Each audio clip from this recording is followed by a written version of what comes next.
Hi folks, it's Isaiah from the Inhale Foundation. Today I want to talk about sobriety. I made a choice 5 years ago to drop all substance. I didn't have an issue necessarily, I just felt the need to really separate myself from any of the substances, smoking and drinking and caffeine that were basically creating a gridlock or a miscommunication in my nervous system, keeping me in patterns that really didn't serve my well-being, didn't serve my progress, my evolution as an individual, as a human being. I think ultimately very few of us really need any of the substances. It's really based on the fact that we've got a deficiency in our brain. We've got emotional, mental, and physical things that we're trying to cover up and suppress. And we do that through drinking or smoking and many other substances as well. So for me, it's there's no judgment for you if you do, and it's really just for me a personal choice that I made 5 years ago. And I think that more than I'm trying to say that there's a right way to do things or that this is the better way, I'm just saying for me, I'm sharing my experience, being clear and being balanced throughout the majority of my days, and having that consistency in my brain and my body, my nervous system, and my routine, the way in which I can be present with people in my life, that's the most valuable thing I have. And I feel like the cultivation of who I am is forwarded by maintaining sobriety and having that be a really cornerstone of my practice and my progress as a human being. So I wanted to make that decision for many, many years in my younger years, and was never able to. I always would kind of dip back in and enjoy a little bit here and there. So when I finally made that decision 5 years ago, it was the best decision I've made. I can honestly say that the little bit that I was enjoying and partaking in, drinking, smoking, and say caffeine,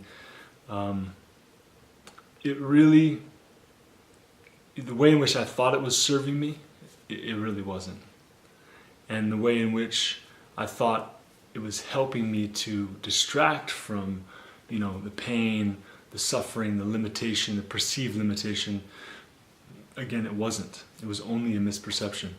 So all that energy and all the things I was trying to suppress and hide from and, not really deal with in the moment, all that just sat there and waited for me. It just waited. And I feel the need to express this to you about my own life, and to help inspire you, hopefully, to recognize also that whatever it is you're trying to suppress and cover up through food addiction, through smoking, through drinking, through caffeine, right? There's a natural tendency of the body to return to homeostasis, to return to balance.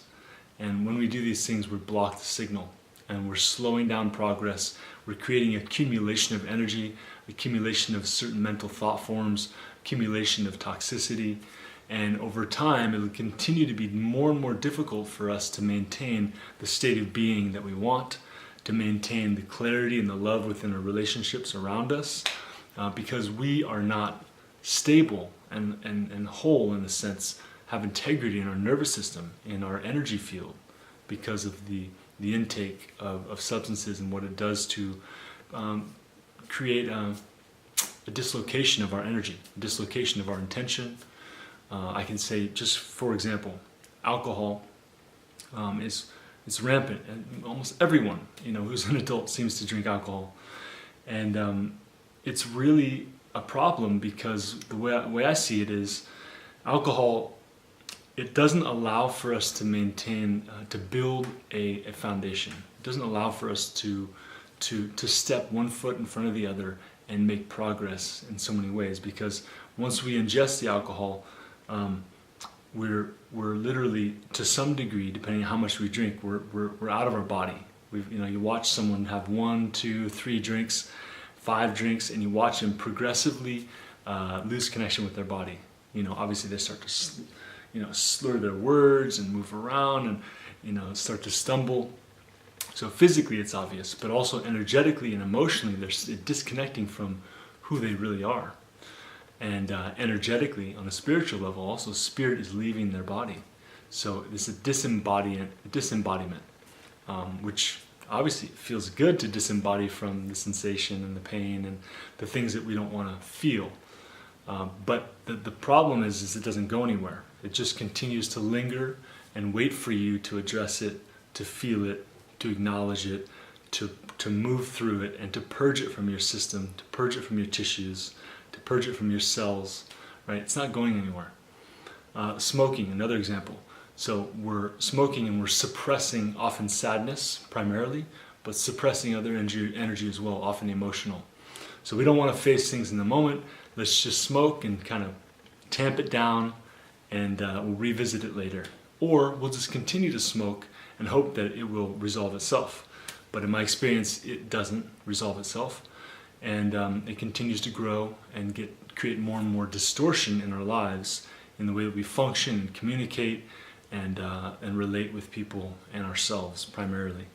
Internally, we all know when we've made significant changes in the way that we relate to ourselves, the way how much efficacy we have, how much ability we have to influence and help another person, to be there for someone, to be there for ourselves, right? The quality of our consciousness, the quality of our attention, right? We know when we're on point and we know when we're slipping. So I want to encourage you to think about that, to feel whether it's really serving you to distract, to suppress, to move away from yourself in the choice to have substance in your life, or whether you really want to make that change. Do you want a DUI? Do you want cancer? Do you want, do you want separation from your partner in your life? Do you want some big significant life event to come in and force you to make a change? Or do you want to do it yourself? Because eventually something's got to give, and it does for all of us. So the sooner we can really make that choice for ourselves and take responsibility, the smoother our life can be. I can help you to drop the habit that's not serving you and to bring in the lifestyle practices, the supplements, the things that you need to create a foundation so that you can move forward in your life and stop distracting and stop suppressing and stop being less than who you are based on deficiency and insecurity or anything else that stands in the way of you making the choice that represents your desire to be in the highest well-being and alignment within yourself. This is your right, and this is your opportunity in life.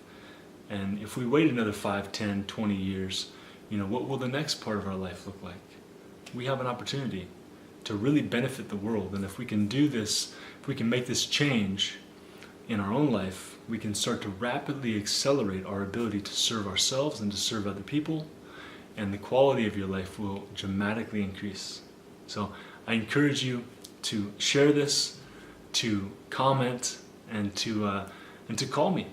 Let's do some coaching. Let's move through some of these patterns, and I can support you to make these changes that will impact your life forever. All right, much love, blessings to all of you, and may you be well and happy and at ease and abundant in your life.